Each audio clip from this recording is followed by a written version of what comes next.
کے سال کچھ ایسا کرنا، اپنے پچھلے 12 ماہ کے دکھ سکھ کا اندازہ کرنا، بسری یادیں تازہ کرنا، سادہ سا ایک کاغذ لے کر بھولے بسرے پل لکھ لینا، اپنے سارے کل لکھ لینا،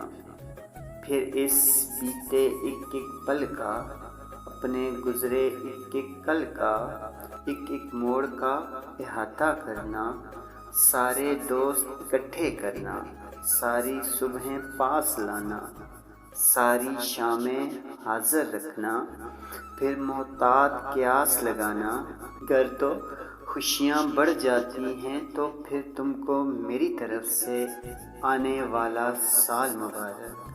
اور اگر غم بڑھ جائیں تو مت بیکار تکلف کرنا، دیکھو پھر تم ایسا کرنا، میری خوشیاں تم لے لینا، مجھ کو اپنے غم دے دینا۔ اب کے سال کچھ ایسا کرنا، اپنے پچھلے 12 ماہ کے دکھ سکھ کا اندازہ کرنا۔